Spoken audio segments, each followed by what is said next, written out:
welcome. And the other dapper, Shannon Sharpe, in for our favorite guy, Stephen A. Smith, who's coming back on Monday, so I know you miss him. I hear where is Stephen A? He will be here on Monday. I'm holding it down for you, Stephen A. I'm holding it down for you, holding it down. Yeah, you're doing a great job. And he's so dapper, you don't even have to refer to his dapperness. It's just like a cliche. Yeah, it's unnecessary. Yeah, that watch is blinding me the whole nine. All right, coming up on the show today, Johnny Who, because of one Kenny football. The excitement at Texas A&M is not gone. You got to talk about this sophomore quarterback. We will. What a surprise he was. And Jerry Jones trying to make moves behind the scenes for one Adrian Peterson. Is that tampering? Well, yeah, okay. We'll talk about that. What will the NFL do? But first, let's talk about this. The NFL admits they were wrong. I'm calling it the Ray Rice rule. On the heels of criticism for its 2-game ban of Ravens running back Ray Rice, the NFL announced stiff penalties for violations of its personal conduct policy, including domestic violence. The policy calls for a 6-game suspension for a first offense and a lifetime ban for a second offense. It applies to all NFL personnel, not just players. In the letter that Roger Goodell wrote, he said, clearly, we fell short in response to a recent incident of domestic violence. My disciplinary decision led to the public to question our sincerity, our commitment, and whether we understood the toll that domestic violence inflicts on so many families. I take responsibility both for the decision and for ensuring that our actions in the future properly reflect our values. I didn't get it right. So last night, dinner with friends, hanging out, and I thought to myself, thank you.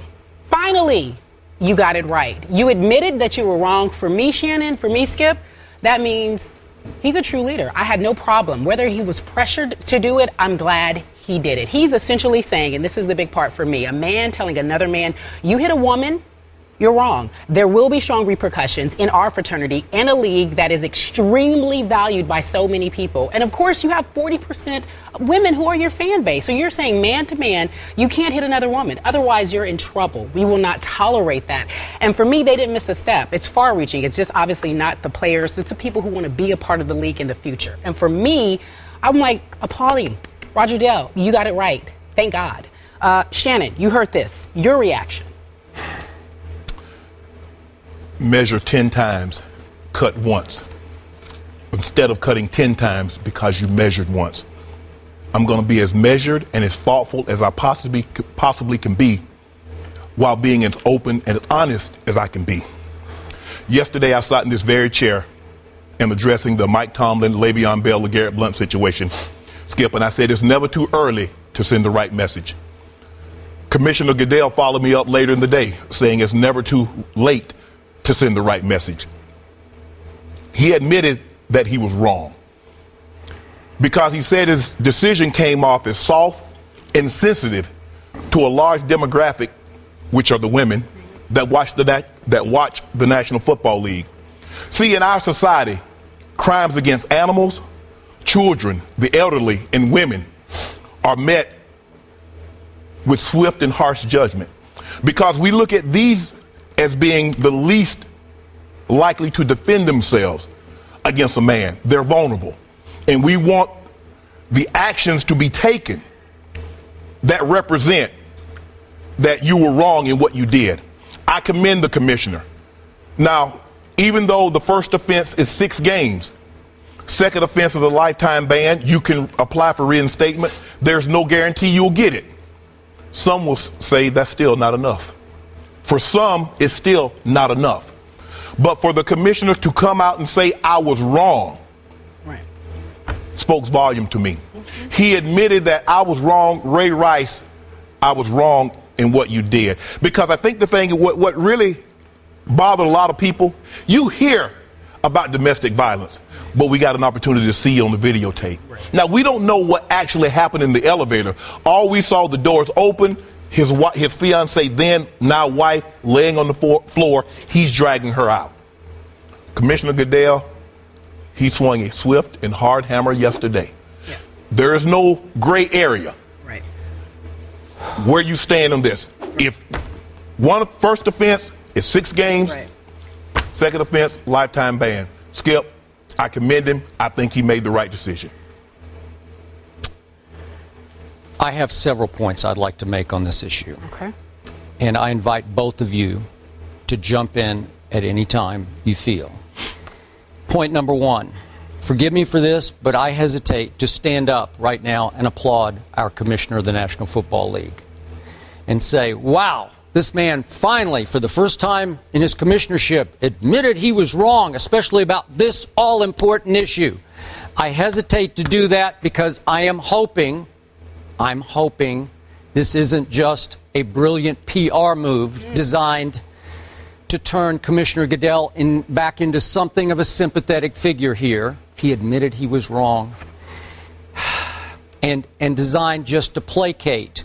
I read that the female fans make up almost half the NFL audience. Right.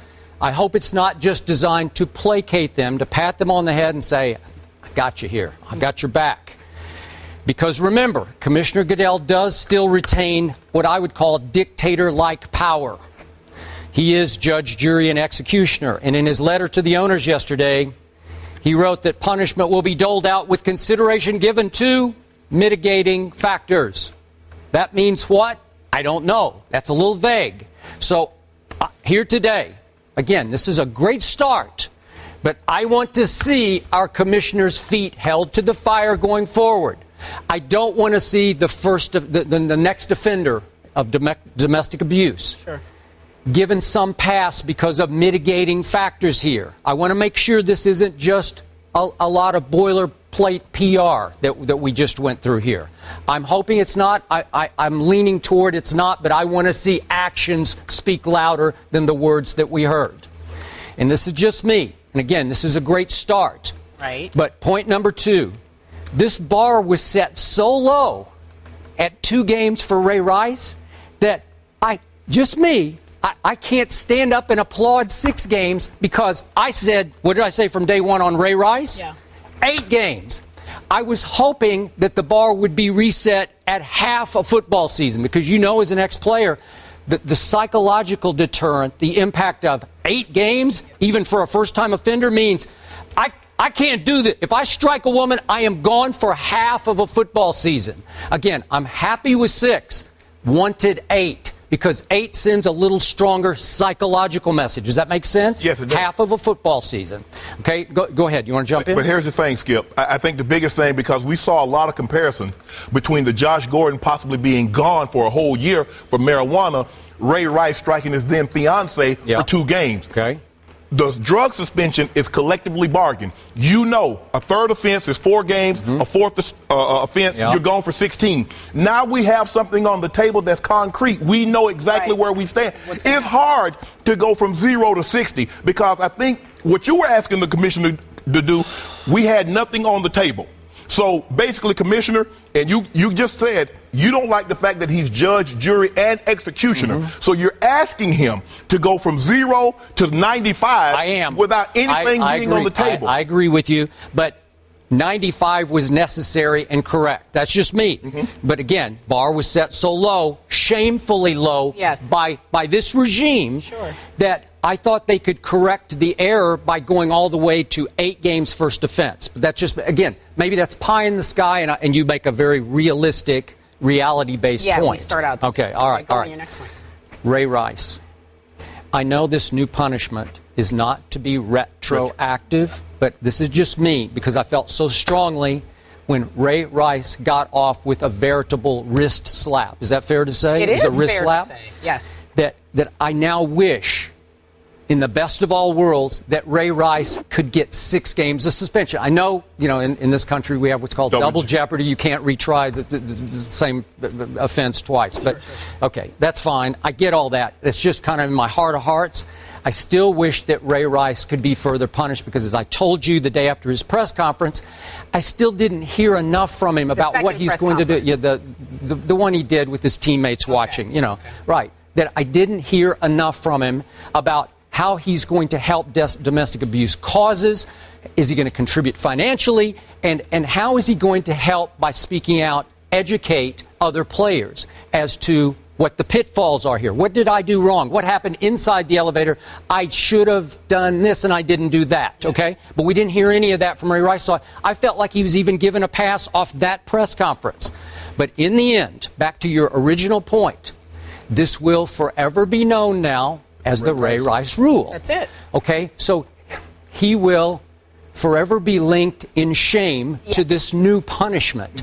And maybe that's enough. Yeah, but to me, that's better than 6 games. All right. There's a new rule about domestic violence, and you're the face of it. Okay, but in the end, Ray Rice may look back because of that ongoing shame that he will feel over this Ray Rice rule. Yes. And he may wish sooner than later that the commissioner had punished him more harshly the first time, right? Skip, even in the actual criminal justice system, there are mitigating circumstances when you look at a first-time offender, you look at the guy standing or his or her standing in the community. Yep. They weigh all that in when doling out punishment. So I get what you're saying. Because we saw it on tape, it looks so heinous because it's a child or the elderly or a female. It does. And a man. Yep. You know, I don't care how tough a woman is. She doesn't stand a chance against a professional football player because he's built differently. He's built for combat because that's what you do. You try to move a man against his will. So with that being said, Skip, you have to take into account. Yep. And I think the commissioner said the mitigating circumstances. Ray Rice was such an upstanding guy in the community. His foundation had done so much for the city of Baltimore, a first-time offender. So he factored all that in, plus there was nothing ever on the books to begin with. All right, so we like the idea. You and I are on the same page. Yes. You like the start. You Yes. admit it's a good start. You want it more. However, we can see, because there's some cases coming up, Yes. whether or not this will be put into place. We got Let's Greg see. Hardy, Yeah. so we can see moving forward. That's going to happen as well. So, Yes.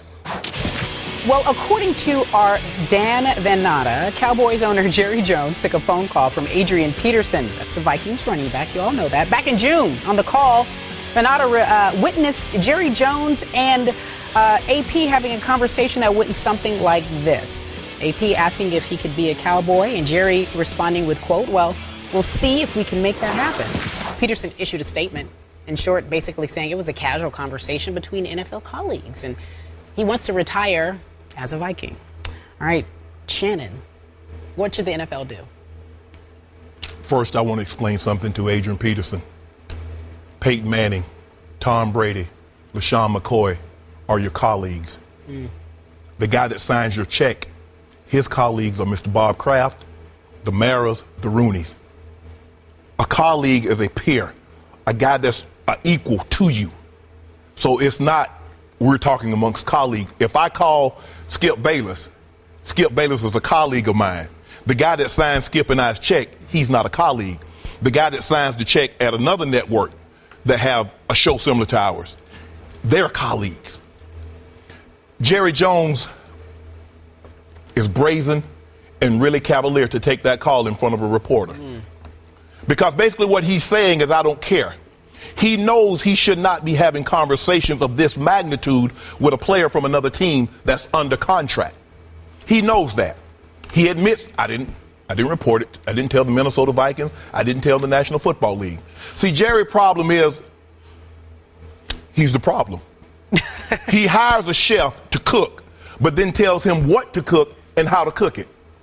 See, meaning not the literal chef. Nothing right. He hires a coach. Because he might tell the literal chef how to cook. He hires a head coach, then tells him who to hire on his staff, who to play, how to play, what they should be running. There's some of that going on.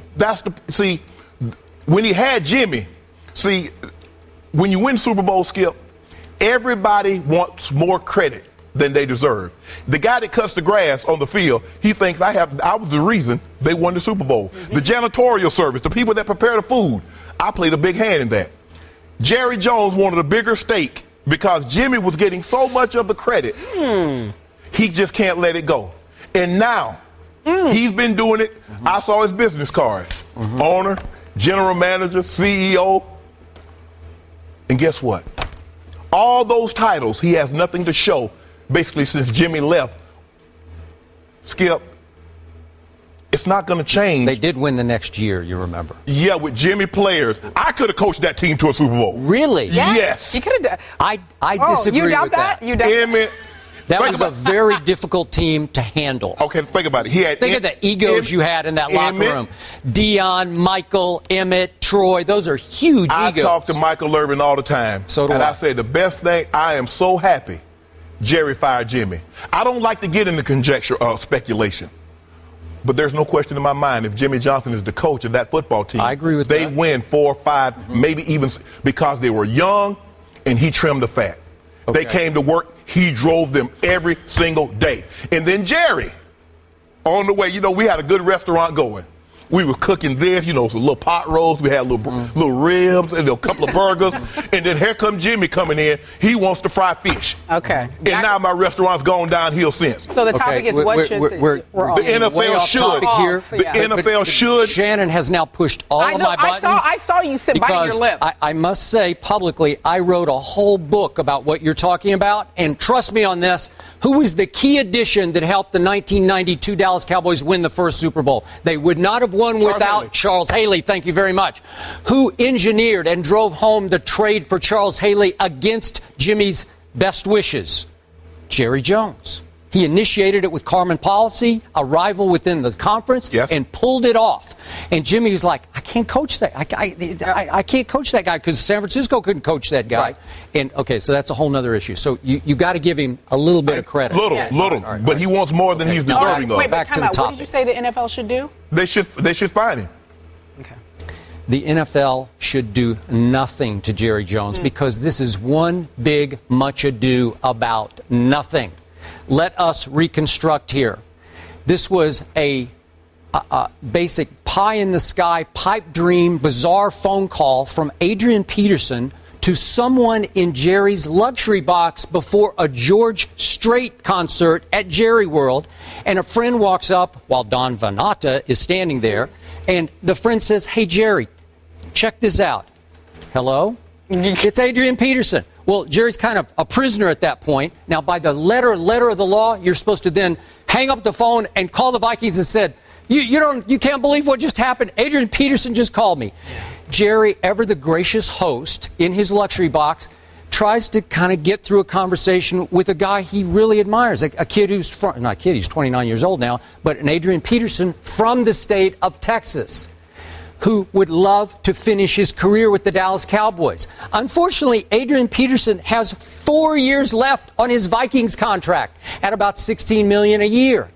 So he's so under contract that it's pipe dream to even talk about playing for the Cowboys because at that point, if he lasts through that contract, they could cut him halfway through it, who knows. But how long is Adrian Peterson, a high collision back, going to last in this league?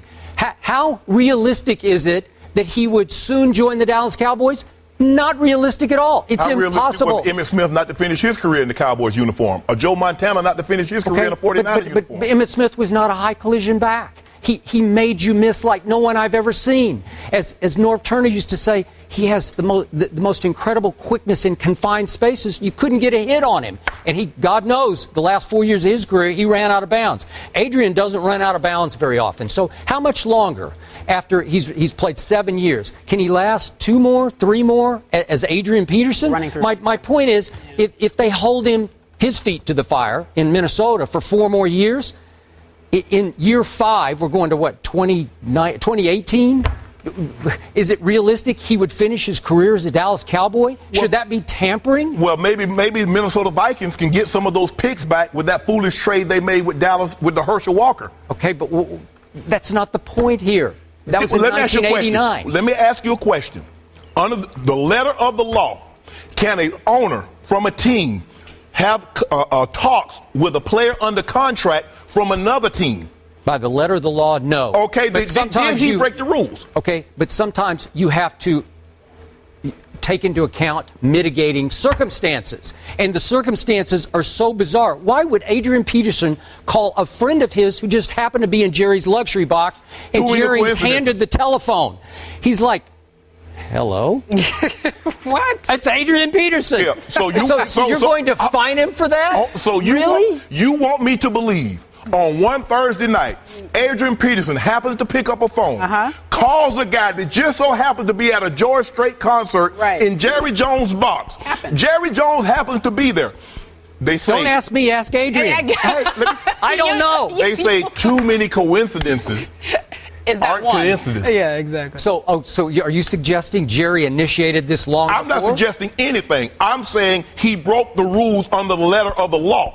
Is Adrian Peterson about to be a free agent? That's not the point. 4 years. Skip.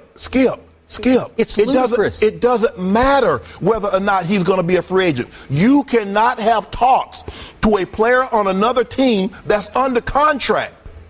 Did he break the rules? Do you really believe that the NFL will fine him for this little episode?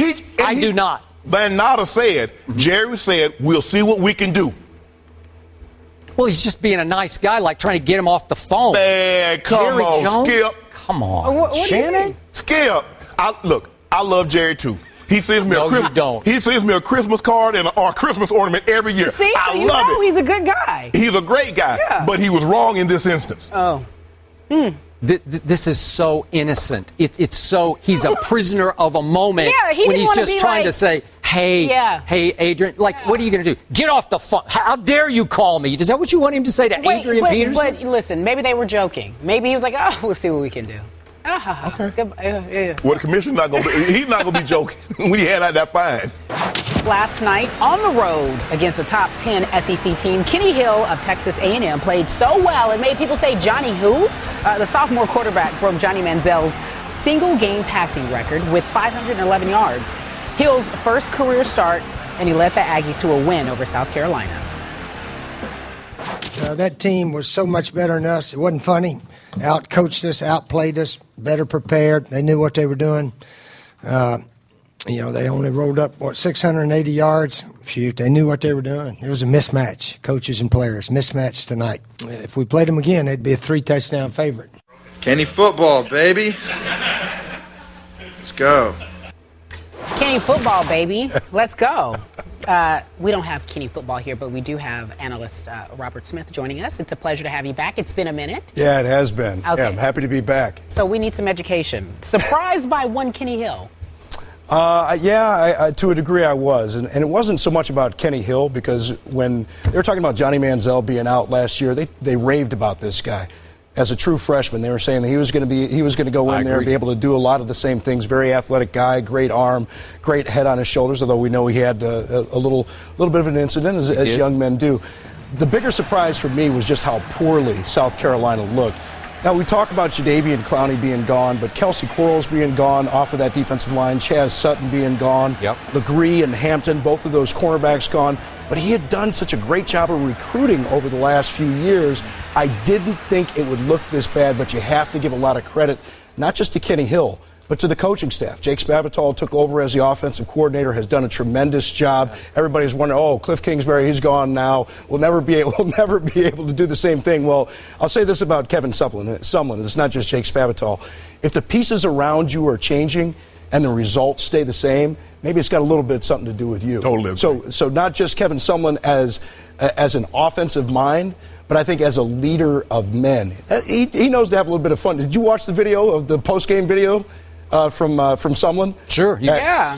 What? He did. They have a lot of fun. Everybody wants to play for him. So I was more of a surprise on the South Carolina side, but great to see this out of A&M. The biggest surprise for me out of A&M, though, defensively. Couple big breakdowns, but they looked a lot better defensively, especially Myles Garrett. You're telling me? Yeah. After last year? Did Johnny get any help from his defense last year? None. No. It was the worst good team defense I've ever seen in all my years. How did I know this was going to get Johnny? You started it, and I finished it. By the way, you should go ahead before I jump in. Well, I mean, I asked Skip, I said, what's this guy's classification? He's like, he's a sophomore. I don't want to say, okay, now he's going to win the Heisman Trophy off of one game. It was one game. He played exceptionally well. I mean, the third quarterback in SEC history with 40-plus completions, 511 passing yards in his first college game as a starter. That speaks volume. Obviously, the kid can spin the football. But moving forward, when you step up and you have to deal with the LSU's defenses, you have to deal with the Alabama defenses, some of the better top-tier defenses in the SEC, we're going to see just how good Kenny Hill is. But it was a great start. Let's because I'm a little pump my brakes. I don't just want to say, Skip's going to come in like, this guy's going to be, he's better than Jameis Winston. If he comes out next year, he'll be the first quarterback in the draft. Saying that. Nope, you're putting words in Skip's mouth already. Much better. But moving forward, I do think he gives them a lot of reason to be very optimistic about what this football team can do in the SEC. I'm pumping my brakes a little bit on Kenny Hill. And I facetiously on Twitter last night called him Kenny Football. It's going to be some hard shoes to fill as they start to play their other SEC games. This was a classic case of catching someone off guard who was playing with supreme overconfidence in a home opener. 18 straight wins. Yeah, 18 straight wins, after which a lot of people have picked them to be in the playoffs this year. Yeah. To definitely win that side of the SEC. I thought they were going to be really good. We talked about Coach Spurrier yesterday. I feel like we jinxed him because we were raving about. And they still might be good, Skip. They still might be good. But I have always loved Kenny Hill's lineage. I don't know if you guys remember his father, Ken Hill. As a major league pitcher, he had 3 16-win seasons for Montreal and then Texas, where the young man was born. And he is a product of a quarterback factory at South Lake Carroll. Remember Chase Daniel there is in the Dallas-Fort Worth area, and Greg McElroy. So he was the Texas Player of the Year. So those are all great credentials, and he played with his father's poise last night. That was not too big a stage for him, because that's a huge stage. They kept doing live look-ins during SportsCenter. That crowd, they were going berserk there. And for him to just calmly step out, but the whole A&M team calmly stepped on the field and said, oh, so we don't have a prayer tonight? Okay. Watch this. Because they have had, what is it, like 3 straight top 10 recruiting classes? Right. The cupboard is not bare there, despite the fact that they've lost top 5 in the draft offensive linemen, and obviously Johnny Manziel and Mike Evans. But the point is, it's still a pretty loaded football team, and they dominated this game the way you rarely see games get dominated. They ran 99 plays. Think about that. That's almost 100 plays in a football game. Time of possession, 38 minutes to 22 minutes. So the old ball coach didn't have the football very much. You know, like they're just dominating the ball. And Malcolm Kennedy, you remember him from last year, he was one of Johnny's top targets. 14 catches. Okay? Yep. Yeah. Well, okay. So they're a really good football team with a young man who played like a man last night. Now, is he going to be a great player? I don't know yet. But he's poised, he's calm, he made all the right decisions quickly, and he delivered the ball on time with accuracy to a multitude of receivers. Well, that's pretty good. And that was the biggest part of it for me. You know, it's such a tough offense to stop in the first place. I mean, they've got man concepts on one side, they've got zone concepts on the other side. So whatever you're playing defensively, that quarterback is going to be able to find a weakness. But you just said it right there. He made the throws. He made the decisions, made the throws. Made 44 of them. Made some of those throws on the run, and some of the throws that he didn't make. Yeah. This is not a knock on Johnny, but we know Johnny would throw that ball up. And he had that one little flick, like the little shovel pass early in the game. I was like, oh, come on, don't tell me he's going to do this too. But for the most part, he did a good job of getting through his progressions, making the short throw when he needed to instead of always trying to go for a home run. Okay. All right, so again, the win in South Carolina's 18-game home winning streak. That's crazy.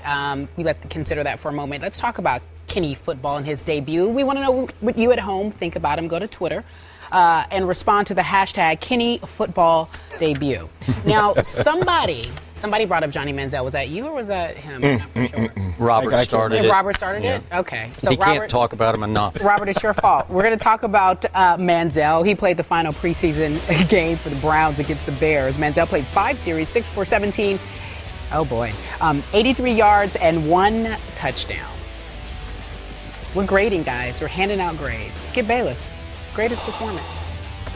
Lady and gentlemen. And not on a curve. Not on a curve. The skip curve. I cannot tell a lie. C+. C+, and I must admit publicly, I was disappointed last night to the point of being dumbfounded by about 5 of the throws Johnny didn't pull off. Now, let's be objective here, because the first throw he made of the night was a fairly deep ball to the backup tight end that hit him right between the 8 and the 2, and the backup tight end dropped the football. Cole dropped it. From that point on, I don't know if Johnny was shook up. I don't know if he needed a Snickers. Maybe he did. I don't know. We'll talk about that in a minute. But the point was that he tried a couple of deep throws, which is actually his forte, and was in college and certainly at his pro day. But a couple of deep balls, and we're seeing some right here, that were flutter ducks. Yeah. And he has some of the biggest. He had the biggest hands of any quarterback in this draft class. It looked like the ball was slipping out of his hands on the deep balls. Then on about 4 of his shots over the middle, and he does have velocity on those shots, he was just flat out off target. High, behind, wild. I don't know what got into him, because I will point out to you, I think it was Malcolm Kennedy. I forgot to check this before the show. But remember the deep ball he threw to get them back in the Duke game, in the bowl game? It was a sweet deep ball. He's got a big, deep arm. I don't know what we're seeing here now. I think we're about to see the deep ball. Yeah. Yeah. Yeah, but No, notice how far the defenders are away from him when he makes that throw. Yeah.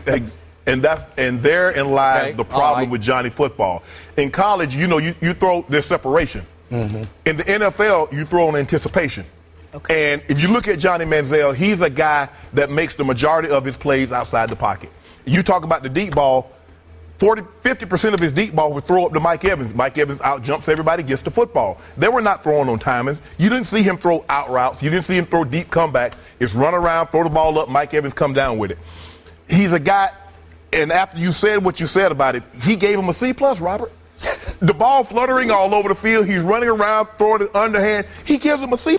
Yeah, and I mean, C+, you think that's high? C+ gets a degree, right? Yes. I don't know. I don't know if he's going to. I don't know. I never made a C+ in my life. You give him a C+ playing against guys that's driving beer trucks on Monday morning. That's what you gave him, a C+ against guys that 40% of those guys that played last night, Robert, you and I both know this because we played in the National Football League. They're not going to be on the team. Yeah. He went 6 or 17 against those guys. Now, what happens when you go against the bona fide starting team? Yeah. And you give him a C+? D-. Well, first of all, D-. you needed to take organic chemistry. You would have seen a C+ then. But this is the thing about me. English, baby, not pre-med. Now, Drew Brees obviously does a good job of this. He finds those windows, and when Shannon talked about it right there, you talk about the separation. There's separation from the defensive line to the quarterback. There's usually more room to throw, and of course there's separation on the back end of it as well. What it looked like to me, Johnny, he was trying to overthrow the football, but I think part of that was he wasn't navigating to find those open windows to get the ball where he needed to go. That is true. I would agree. And so when you overthrow like that, I mean, there's going to be the inaccuracies. Some of those balls are going to slip out of your hand. He got a little bit sloppy, and that's what happens. You talk about all these quarterback gurus and everything like that. We're working on this guy's throwing motion. Guys revert to what they know best. Johnny likes to throw the ball too hard. He tries to put too much on it, and he has to put too much on it because his footwork isn't great, and he's trying to arm the ball out there. That's when those slips happen. That's when those inaccurate throws happen. So that's a real. It's got to be a real concern playing against these guys. Okay. It's so funny because with Johnny, you watch him, and I watched him in that first game. And clearly, those were different throws. Those 10, 15 yards over the middle, nice darts that he's throwing there. Against Detroit, he was pretty good against Detroit. Absolutely. Yeah. But this is the thing I think with Johnny. He tries to he gets a little bit ahead of himself, I think. Yeah. And the more comfortable he gets sometimes, the more chances he takes, the more wild he is. And we love that. We love a guy that, 90 miles an hour to the 90-degree turn. You never know. The wheel's barely sticking on the track, okay? That's the kind of guy that Johnny is. But I think if you're playing quarterback in the NFL, it's just so much different, and he has not learned that yet. He hasn't learned what he needs to do to be successful at that level. Okay, so the reason I didn't give him a D-, Mr. Sharpe, is because on the plus side of the ledger are two things. He ran the heck out of the football. I don't really care about that. He's not a running back. Just a second. I don't care if it's against beer truck drivers. He made some plays last night. Beer truck drivers, man. He made some plays that took people's breath away. That stadium was like, whoa, because he electrified the stadium on one touchdown drive. I don't care if it's against the third stringer. It was definitely against the second stringers. And he was occasionally playing with some of his first string receivers because they don't have many receivers. Yes. But the point is, he has now played 4 pro football games all preseason. And on the plus side, he has thrown 0 interceptions. You've got to give him a little credit. He might be winging it a little wildly, but he's not making incredibly stupid choices where you're trying to throw it through a crack that isn't there. Robert, can you give him some credit, Robert? Does he deserve some credit? He does deserve some credit. I saw him in that first game, and the thing that I said was all of the people that said that Johnny is going to be a bust, they're going to have to find something else to talk about now because he's not going to be a bust. I don't think that he's going to be a bust. But, a guy like that in that type of situation, the only reason he wasn't throwing interceptions, the balls were so inaccurate. accurate, like it wasn't even close to a defender, some of those. And yes, it was slipping out of his hand. He has got to learn, though, to play from inside. The guy with the biggest hand in the draft, the ball was slipping out of his hand? That's what I said. I don't get it either. Skip, you talking about the plays he was making. He's not a running back. I remember a guy, 3 years ago, that came in the league and set the league on fire running the ball around. His name was RG3. And what happened? They catch up with you. You're not going to run around in this league here. What he did in college?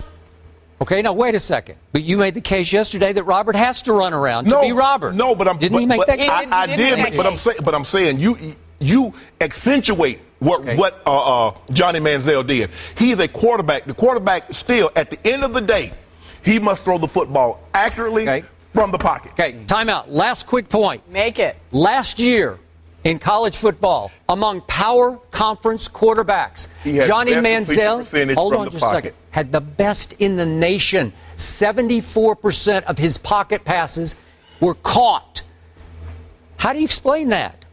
I explain it because he can throw darts. That's how I explain it. And believe me, I'm not knocking, because once again, I think that the people that believe that Johnny Manziel is going to be a bust, that they're wrong. He just needs to learn these things, and I think that he will. And like I said, with Drew Brees as an example, or Russell Wilson as an example. Russell Wilson, yeah.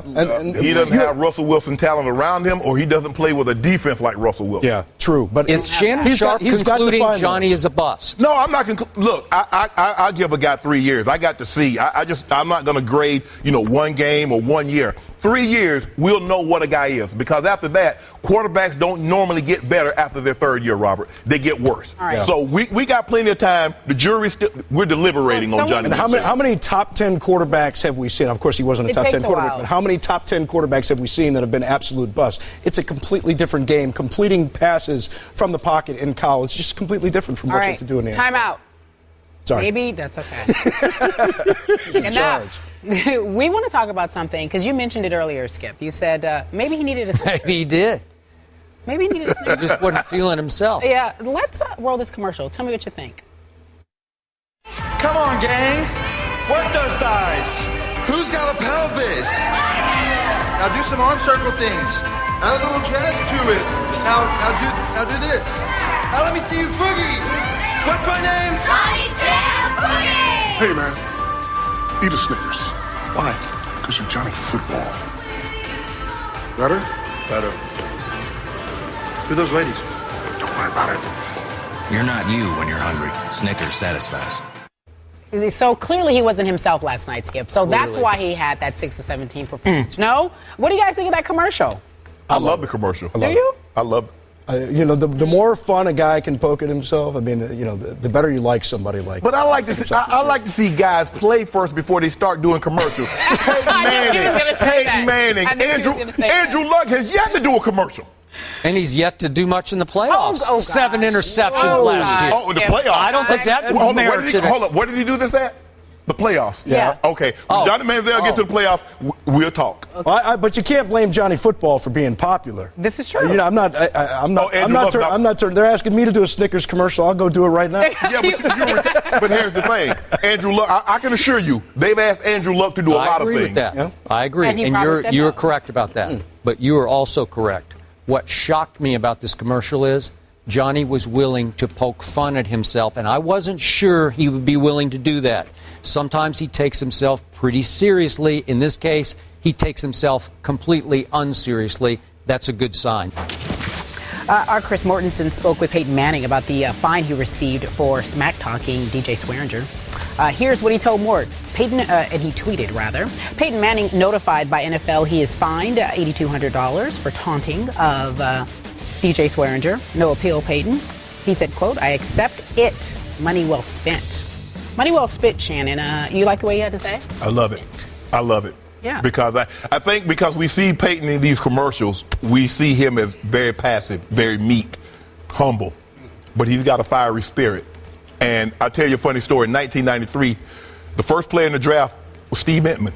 We're playing them in Mile High. John Elway's, one time I'm in blocking, goes to throw a pass. He jumps up and knocks it down. And he's, yeah, I knocked it down.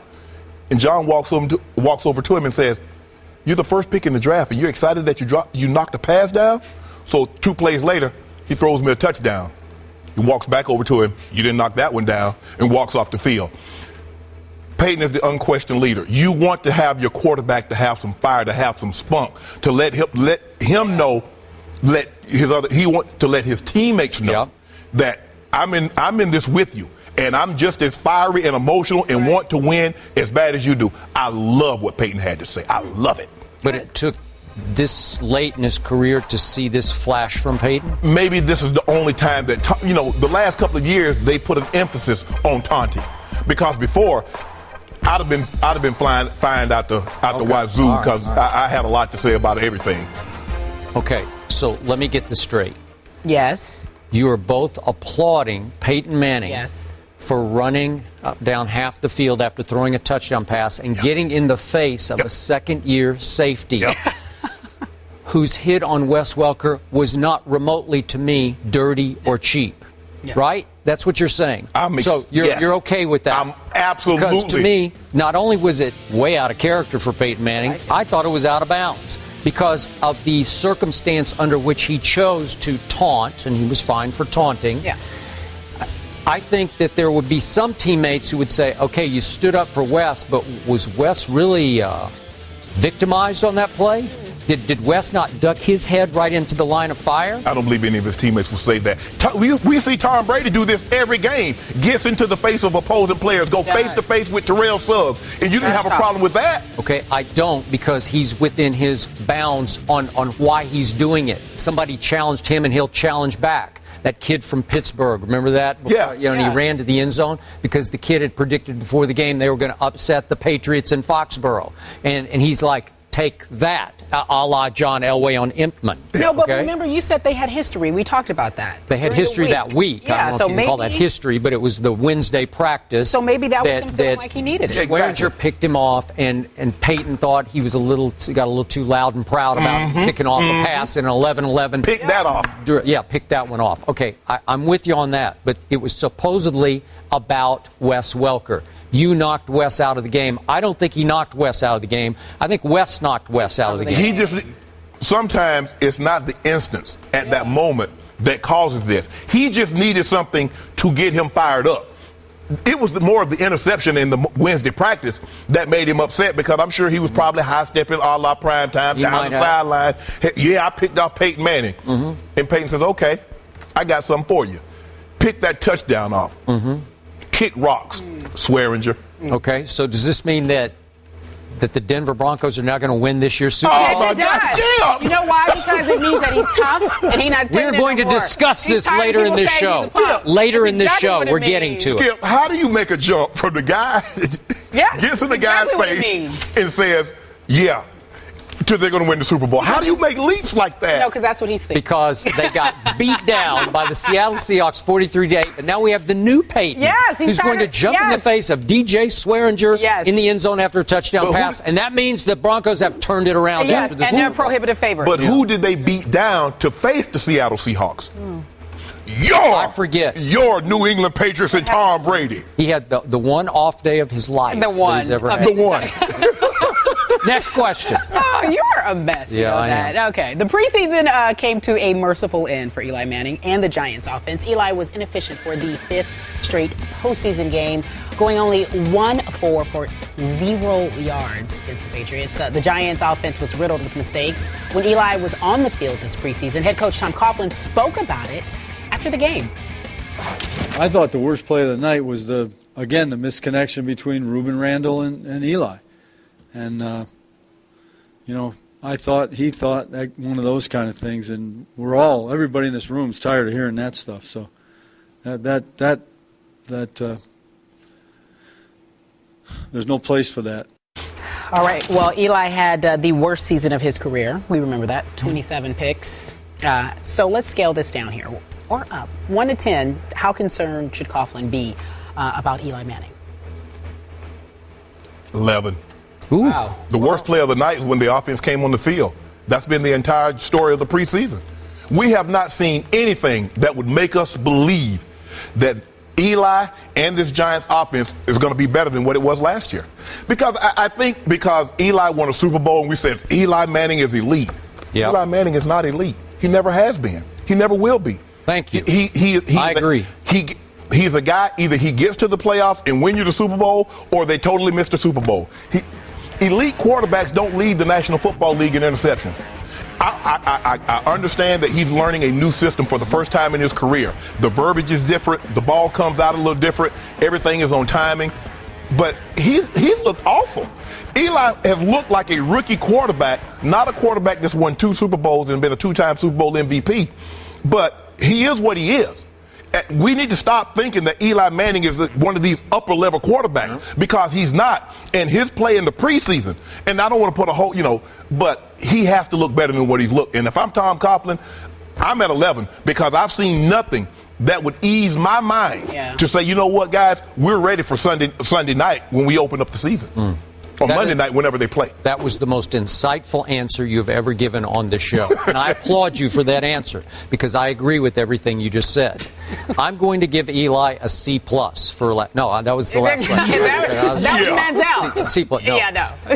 I'm going to go on the scale of concern up to an 8. I'm shocked by your 11, but you convinced me I might ought to go up one notch to a 9, because I'm so with you on this. Remember, this last year was the 3rd time Eli Manning has led this league in interceptions. Yep.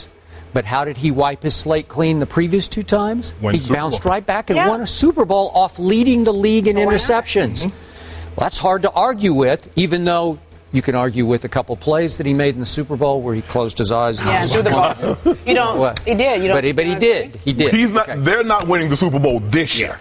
Okay, thank you for that. So now, how many times can you bounce back from leading the league in interceptions as you approach age 34? He'll be 34 next January. So you're going to play at 33 this year, coming off your first fairly major surgery on your ankle last April, but it is a surgery.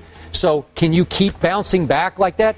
They're not going to win the Super Bowl this year. They're not going to make the playoffs this year. I don't see it. I do like their rebuilt running game. I like Rashad Jennings. I like that Andre Williams that they drafted in the 4th round. But who's he going to throw the ball to? Victor Cruz? I don't know. I'm no tight end. Victor Cruz is really a slot. He's not an outside the numbers guy. And again, I put some stock, as I always say, in the preseason just on flashes. What's the body of work? What does it tell? What do your eyes tell you watching preseason games? They tell me I've seen Eli play 5 preseason games and never click, never really look like Eli. What does that tell you? Maybe he's starting to turn back into the 2nd-level quarterback permanently that you talked about. And I'll give him 2nd level, but I won't give him elite. No, he's not. And I'm a firm believer. As like my grandpa used to tell my brother and I see better than I hear.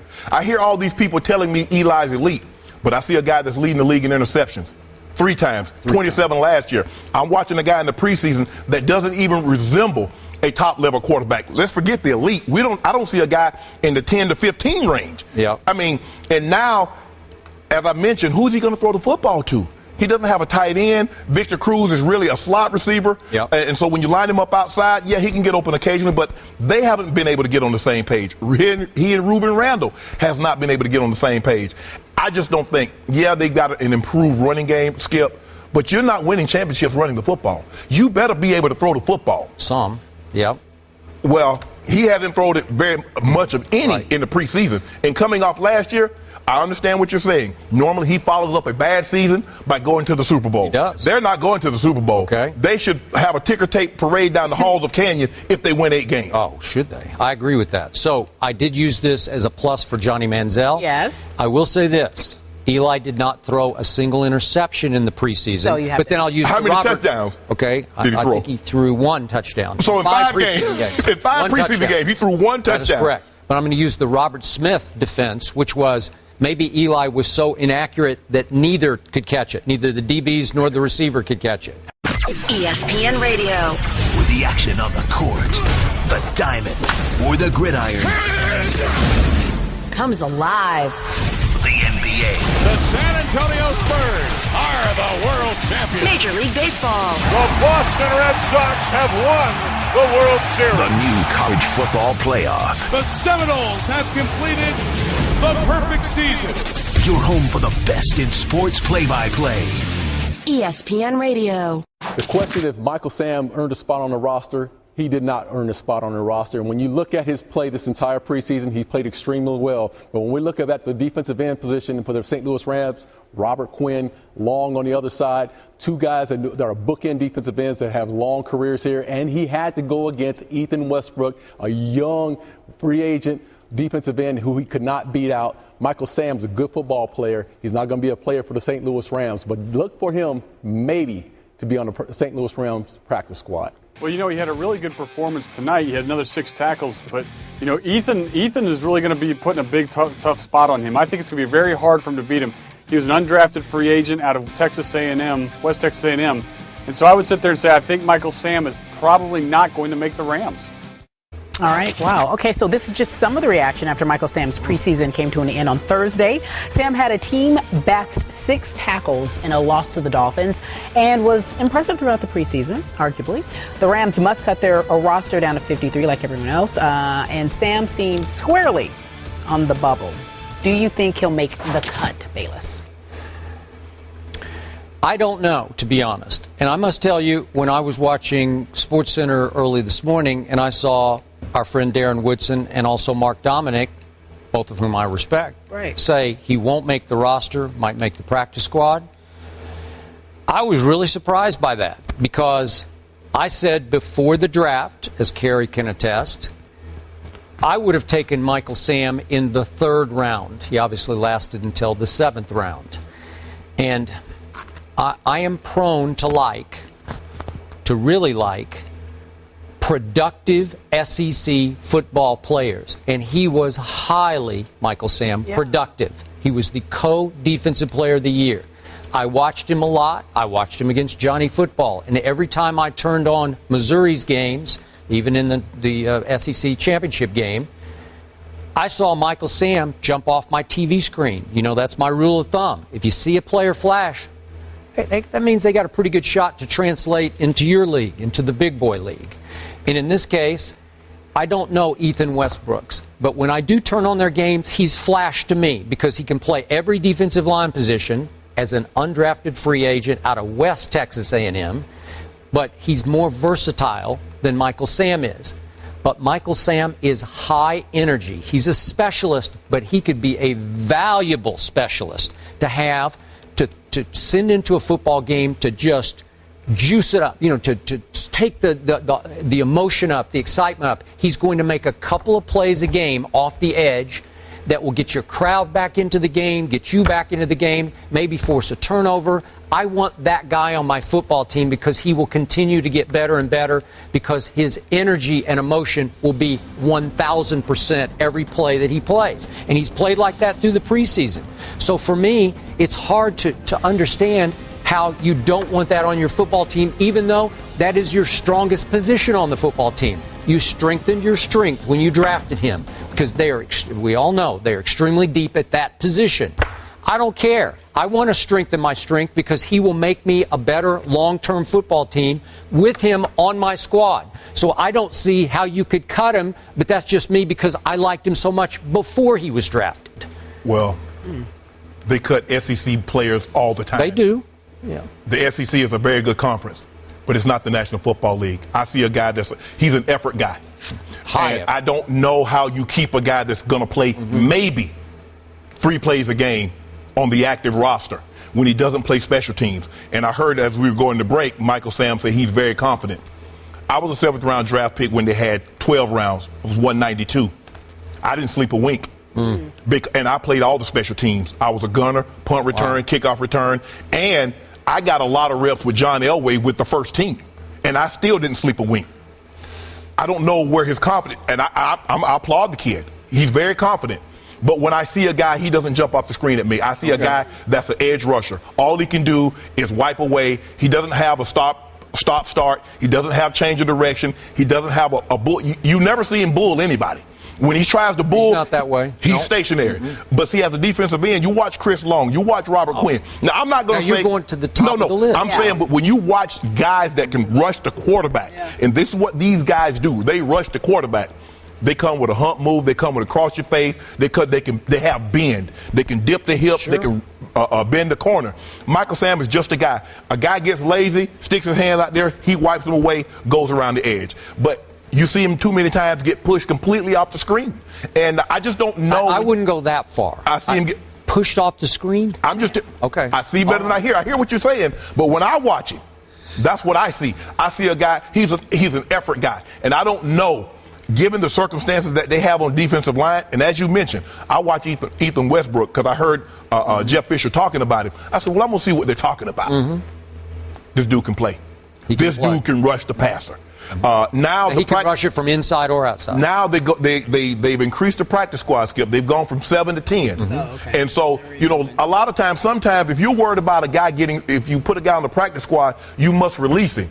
You get worried about somebody else might have saw what you saw and snatch him up, because he gets an opportunity. If they sign him, they have to sign him to their roster. They can't sign him from your practice squad to their practice squad. I don't think they're worried about if they were to release Sam, that someone's going to snatch him up. I believe he makes the practice squad, has another year to grow, and we'll tune in next year at the same time and see if he's gotten better. Okay, obviously it was a great fit because it was St. Louis and a Missouri kid. I get all that, but listen, if I'm another this is just me. I'm snatching him up if they put him on the market. Quickly, you said you didn't sleep a wink, 7th round. No. Do you believe that he's really, truly confident, or is he just saying the right thing? Maybe he's saying the right thing. Maybe he's saying the right thing. Because I think as a 7th rounder, you can never be confident as a 7th rounder. I mean, really, they bring 7th rounders in, Skip, for bodies. They're not counting on you to make the football team as a 7th round draft pick, because if they were, they'd have took you a lot earlier than what they did. According to NumberFire.com's mathematical modeling, the Broncos have the best chance to win the Super Bowl this season at 17.4%, with the defending Super Bowl champion Seahawks coming in distant second at 10.8%. Wow. The Saints, the Patriots, and the Bengals round out the top 5. Do you agree with this, Skip? I don't even know why we're even asking this question. Wait a second here. Yeah, pull it up. Take a look at it. Did you just say that off this projection that the Denver Broncos are prohibitive favorites to win this year's Super Bowl? Not 5 years out Super Bowl. We're talking about this year, right? Yeah, that according to NumberFire.com. And I know we're not talking about last year's Super Bowl. No, because they lost. Thank you. What was the score? I forget. What was the score of last year's Super Bowl? It was 43-8. Was that it? Something like that? As the Patriots watch from home. Okay, they did watch from home. But that's not the issue here, because Denver, by many calculations, has become a runaway favorite, and I'm saying the world has gone mad. Why? Because I can't even begin to explain how you can say the Denver Broncos should be favored to win the Super Bowl. I'm not even going to bring the Patriots into this. Don't. Over the Seattle Seahawks. The Seahawks. Maybe over the Sounders? No, the Seattle Sounders? The Seahawks. Yes. Wait a second. The last time I checked, Denver was not in Seattle's league. Yeah. I will give you this. I would agree with that, Skip. Okay, not in their league. I will give you that Seattle's defense might not quite be as dominant as it was a year ago, having lost Red Bryant, Chris Clemens off the edges as sort of team leaders and pass rushers. Maybe they won't be quite, although I could argue that the back end will just keep getting a little bit better because they'll be even a little more experienced this year. Plus, we're going to see how they're going to call it now. We're going to that could be a whole other issue. Factor. But Percy Harvin is extremely healthy as we speak. And his quarterback, Russell Wilson, just had one of the all-time great preseasons I can ever remember. Yeah. I'm looking at his numbers, 33 for 42, including 3 for 3 last night. I watched the opening drive at Oakland. I get it's against Oakland's backup. It's the Raiders, the worst team in the league. But he just went boom, boom, boom, touchdown. So he's 33 for 42. That's almost 80% of his passes he completed. 3 touchdowns, 0 picks, and he ran 9 times for 61 yards and 3 touchdowns. Russell Wilson is operating almost at a Peyton level, albeit in the preseason, but I think he's only going to get a whole leap better than he was the last 2 years. So their offense, obviously Marshawn's still there. I don't think they're missing Golden Tate one beat here because they got Jermaine Kearse, and they got Doug Baldwin, and they got little Percy Harvin just killing people. Yes. So I'm saying their offense is going to be better even if their defense isn't quite as dominant.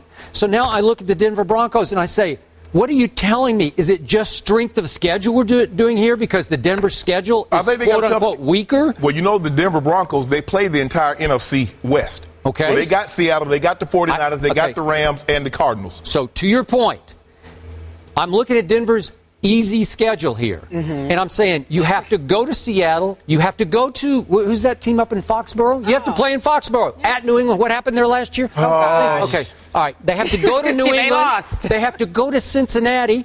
They do have Cincinnati? Yeah. You don't think that's going to be a close game at the very least? Are you predicting Denver will easily win in Cincinnati? Is that what you're saying? Because I'm not predicting that. Go ahead and make the point. Okay, then they do have to go to St. Louis, but they can probably win that game with no Sam Bradford. But, okay, you do have to play San Diego twice, and San Diego kind of had their number last year. I'm going to assume that San Diego even though they lost 2 out of 3 times, they had the number. Okay, but they did. They played pretty well. They do have to go to Kansas City as a division rival, and they won there last year. But, again, is that a losable game? Yes. And then Arizona and San Francisco, to me, have been playing very well in the last couple of years on the road, because Arizona late in the year went to Seattle and won a game I didn't think they could win. So my point is that what we call an easy ride? I don't think it is. No. So can they, are they just going to cakewalk through the AFC into the Super Bowl? I don't think so. I just personally. I don't think so either, Skip. And I think the Seattle Seahawks should be the favorite to repeat. Thank you. Because I think their offense is very good defensively. They got the best defense in football. But I think what the experts are, the pundits or whatever you want to call them, are factoring in, they get a Ryan Clady back, they get Von Miller back, they get Kip Vickerson back, they get Raheem Moore back, plus the additions of DeMarcus Ware, T.J. Ward, and Aqib Talib. So the defense is going to be, that was their problem last year, Skip. They couldn't stop anybody. Okay. Peyton Manning had to be MVP Peyton Manning every game or they lose. You can't play like that. A guy can't be on 19 times a year. Do you expect him to be the MVP this year? Yeah, I don't really see why he's not. Well, I agree. I've already said it. You might, but voters might get Peyton fatigue. I mean, think about it, he's won 5. Maybe. He finished, second to Adrian Peterson the other year, so it could have easily been 6. I agree, Skip. I think the Seahawks should be the favorite, but the Denver Broncos, they've made in the AFC, they've upgraded the most while losing the least. So with that being said, you keep talking about, they go to Foxborough. Is that gonna matter? No. They're gonna get them. They're gonna beat the Patriots this year in Foxborough. They are. You're on the record. Yeah, I'm on the record. You know what? This will be an easy game for the home team. That last year wasn't an easy game because you remember the first half. It was a disaster. The last 2 AFC Championship games in which Peyton Manning is head to head with Tom Brady. What has happened? I forget. No, you don't. We're not talking about the AFC Championship. We're talking about next year's regular season game at Foxborough. But he wants to let you know that he thinks that the Patriots are better. That's what you're getting at. All right. Or not better. People keep telling me DeMarcus Ware is going to change the way Denver plays defense. Yes. Just help me out here, because I am a Cowboy fan, and I'm a DeMarcus Ware fan. I know, Skip. So he has not showed up in the biggest last year on a Sunday night at New Orleans. Do you remember this game? Oh, boy. DeMarcus Ware played 49 snaps in a game in which the Dallas Cowboys gave up 49 points and an NFL record 40 first downs. How big a difference did he make on that night in that game? None. I wasn't even aware that he played 49 snaps in that game, because it was the biggest embarrassment to me as a Cowboy fan in my history of watching the Dallas Cowboys since I'm whatever I was in 1961, however old I was. We'll put it like this: you weren't 5. I was 18 that year. 10 years ago. So the point is that, is he really that guy anymore? I think people are overrating what DeMarcus Ware is. People are overrating what Aqib Talib is not, because there are too many times Aqib Talib, you say he's such a gifted. Yeah, he's a gifted player, and maybe in some routine game against the Oakland Raiders, he might pick off a couple of passes. And then all of a sudden you're playing San Diego at home and you're in trouble, and he's on the sideline because he's hurt. But I love how you say injuries with Aqib Talib, but you don't factor in the injuries with Rob Gronkowski.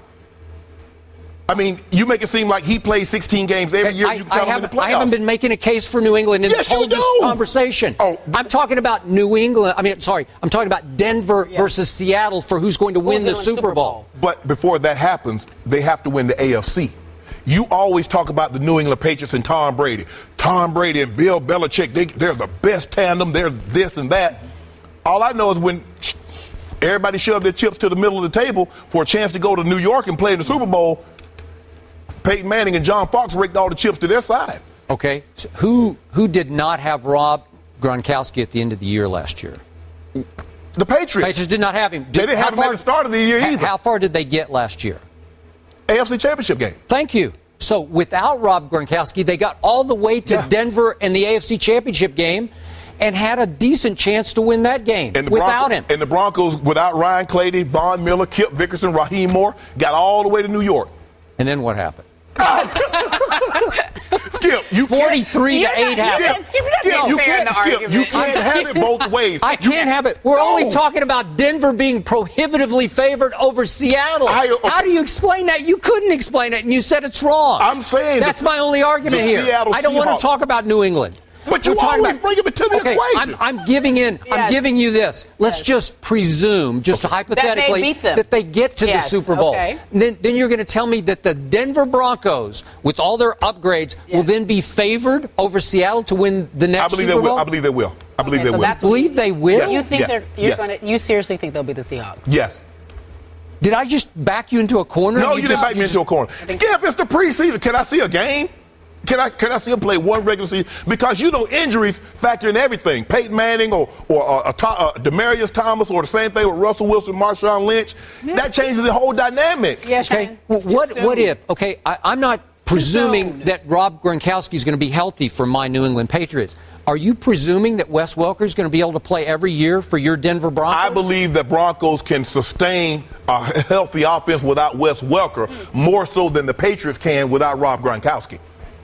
I totally disagree with that. Tom Brady should have been the MVP last year. That's how good he was with nothing. He threw 30 less touchdowns. I know, but he's throwing to Julian Edelman and Danny Amendola. Are you kidding me? That's not how the MVP works, Skip. Okay, but I'm just saying what he did to get that team to the AFC Championship game was phenomenal. He threw 30 less touchdowns. He got them there with nobody. Gentlemen, this is the case. If you put Peyton up there, do you think he'd throw 30 less touchdowns? Both of you guys loving too hard. You're loving too hard. No, you're just spewing orange. You're bleeding orange. As are you with your Patriots. No, I'm not. He picks any team that plays the Broncos. It could be the Jacksonville. Blake Bortles will beat Peyton Manning. Is that true?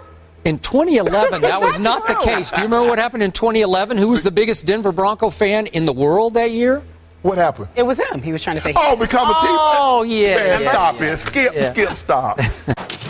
Tony Stewart will return to Sprint Cup competition Sunday night at Atlanta Motor Speedway after missing the last 3 races.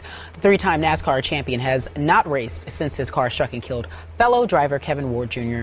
during a dirt track race in upstate New York. All right, Skip, it's been a minute. Not that long, but a minute. Do you agree that he should return to racing this weekend? Shannon's a tough one for me. I can't say that I love it that he is returning to racing, but I don't feel strongly enough to condemn his return to racing.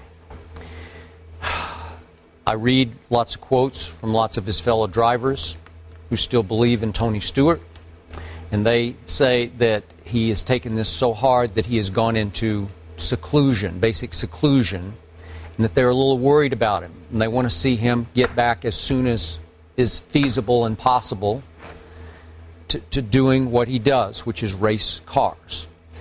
Can't condemn that. But it does stick in the back of my mind, maybe in my craw, that the investigation is ongoing, not closed yet. Is that significant? I think it is. Maybe, maybe not, but it might not be. Sometimes these things just take a long time to conclude. So I don't know. I've said this from the start, I have no idea about intent that night on that racetrack. I have no idea. I don't even want to speculate because I don't know.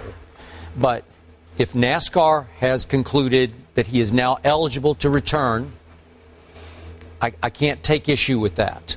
And if Tony Stewart says he's ready emotionally, psychologically to get back in that car and race, I can't take issue with that. You can take issue with the fact that there are only 2 races left before the chase, and he does need to win one to get in the chase. So you can say, cynically, oh, well, he's just got to go race in Atlanta to try to win a race to get in the chase. Well, I still can't condemn that. I don't feel strongly enough about that to say, no, this is wrong. Skip, I, like you, do not wish to speculate. I want to hear the conversation between Tony Stewart when he's in his car and his spotter or the crew chief. Because let's just say, for hypothetically, and I'm going to play devil's advocate right here for a second. What if they say, Tony, the guy that you spun out is walking on the track? And Tony Stewart says, tongue-in-cheek, well, he better get off the track or I'm going to run him over. You're talking about going back going back to the race, the actual race. Okay. Let's just say he says that tongue-in-cheek. Well, he better get off the track or I'm going to run him over. Well, I don't know anything about that. But that's what I'm saying.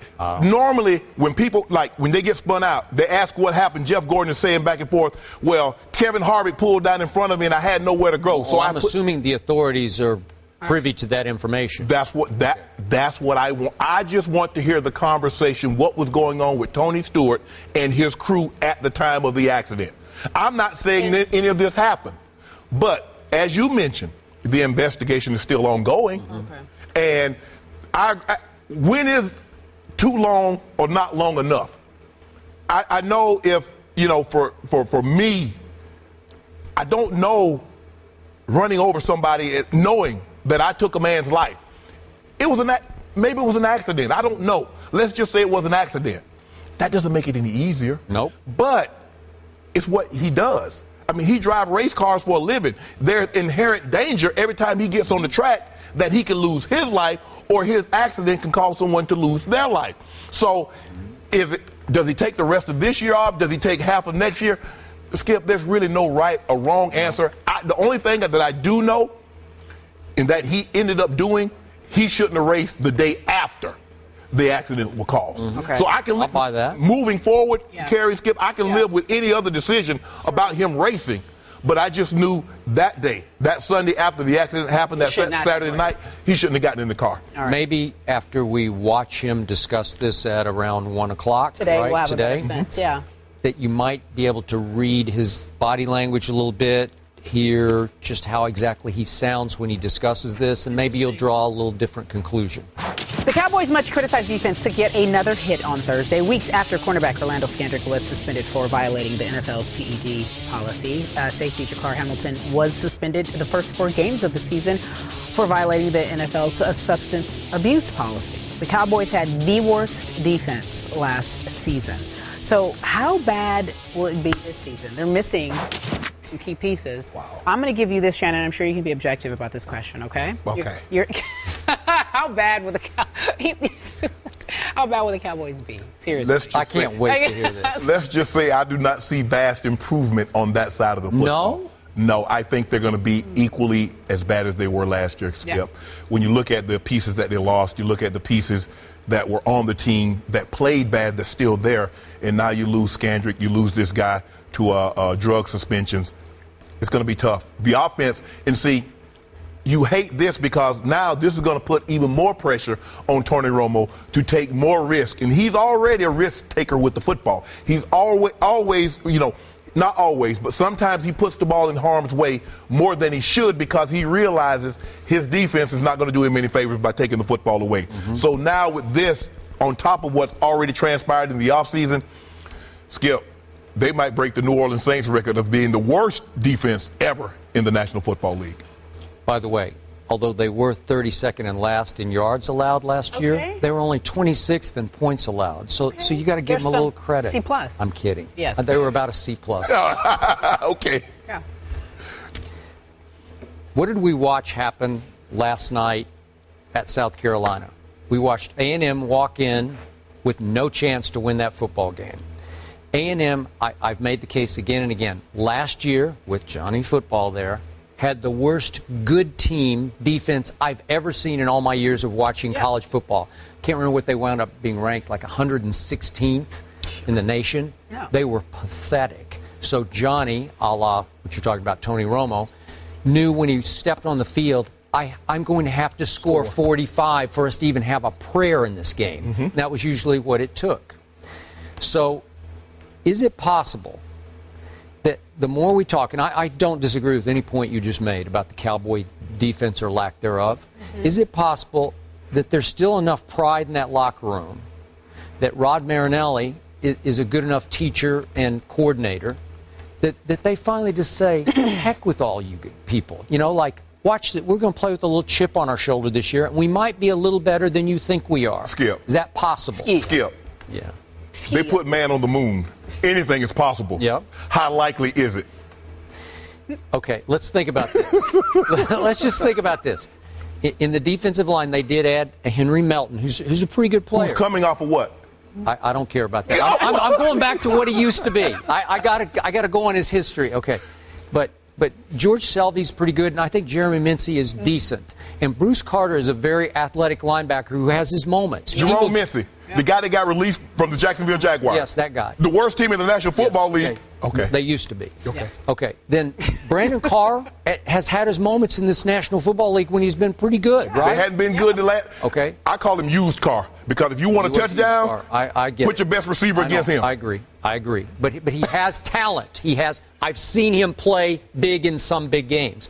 And Mo Claiborne back at LSU, which is why he became the 6th pick in the draft. The best ever. He was pretty good, and I was okay with Jerry trading up however many spots he traded up. That was so long ago that he was good. Okay, and yet, does he have the potential to be better than you think he will be? I think so.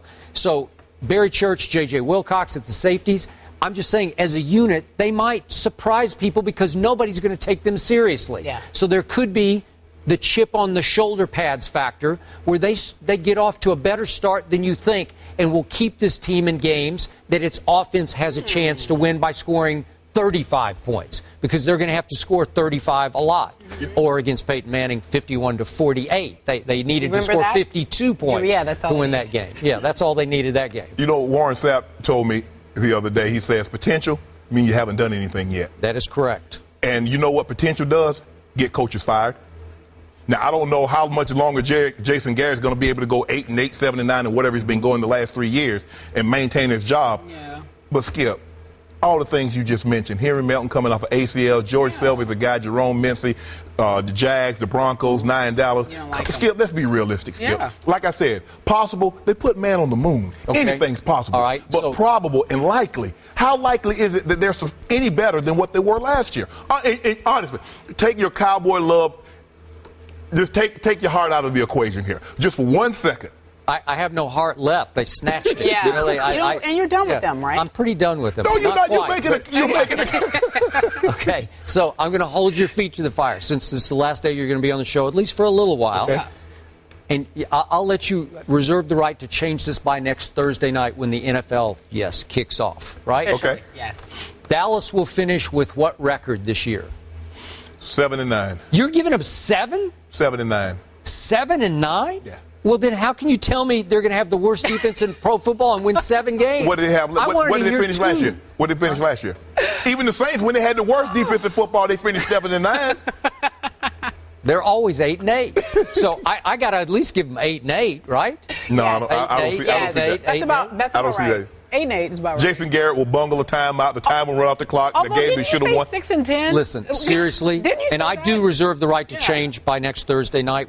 Thursday, we will make our predictions on this show. You can go down. Right now, I'm sitting on 6-10, and I think I'm being wildly optimistic at 6-10 because the truth is, I don't see that this defense, just on pride alone, on chip on shoulder pads alone, can pull this off. I just think they're going to be awful. You make my case for me, and then you get on me for going 7-9. I just want to see if I talked you into a better record than you should give them. No, you're not going to talk. And he's trying to get you on record. You're already on record saying that the Broncos are going to win the Super Bowl. You're on record for that. No, I don't know if they win, but I know they're the best team in the AFC right now, and I don't think they should be a prohibitive favorite over the Seattle Seahawks because they won the title last year, and I don't see them take a step back.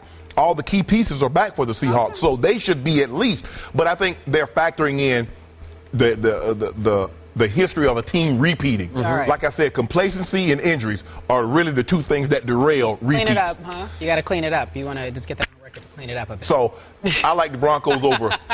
And plus, you got on blue. I just noticed that. You got on Patriots colors. Red, blue, and white. Yes. He's riding for him. All right, listen. Colin Cowherd. You're right. Our colleague. Close enough. Had some interesting things to say this morning on Kenny Hill's performance and what it means about Johnny Manziel. Let's listen. Yeah, maybe Kevin Sumlin deserves a little more credit for the great Johnny Manziel. We all thought Manziel made Sumlin. Kenny Hill, discipline, stays in the pocket, broke 5 of his records last night against an SEC team on the road, 90,000 fans, can't hear yourself think. Just saying. But, Johnny Manziel, and I've never thought he was going to be a star in the NFL. I think he'll make some plays because that's kind of the athlete he is. But he was made for American TV. He made us suckers. Kenny Hill sat in that pocket, boom, boom, boom, boom, boom, boom, boom, boom, boom, boom, boom, boom, boom, boom, boom. Who's Kenny Hill? He's the same guy Johnny Manziel was an hour before he beat Alabama. You didn't know who he was. Colin Cowherd just said we're suckers. Okay, so listen. Oh, Skip. I'll start with you first. Does he have a point? Well, I think he'll be a decent player. I don't see him as a Pro Bowl player. I don't see him leading the Cleveland Browns to a Super Bowl. So with that being said, I think he's just going to be a guy that wins a couple of games, and everybody's going to be at awe that he can, run around and make a play here or there. But is he going to be a top 15 quarterback? I don't see that, Skip. I have had this argument face-to-face with Colin Cowherd several times, once on his TV show. So Colin is no coward when he's just sort of hiding behind his mic. He's not hiding behind his microphone. We have done this head-to-head. He knows how I feel. I know how he feels. Right. It's easy for Colin, or maybe Shannon, to step up today and say, see, I told you so off last night.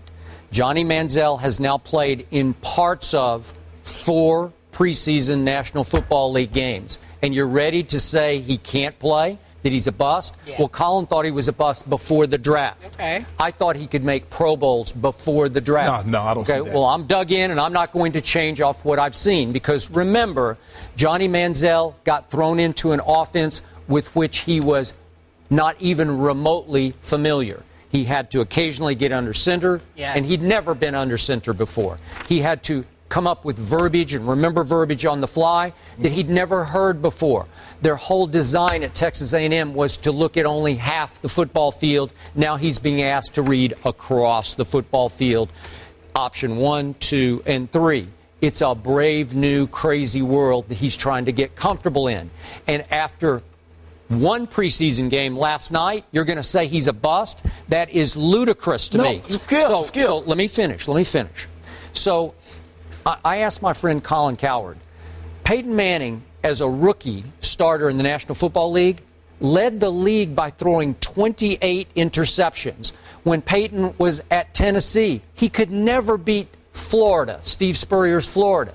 So does that mean that Colin Cowherd concluded at the end of Peyton's rookie year, he's a bust, he can't play? Because it looked like at times he really couldn't play. Nobody thought that, but you could leap to that conclusion off even the great Peyton Manning, off throwing 28 interceptions as a rookie and leading the league.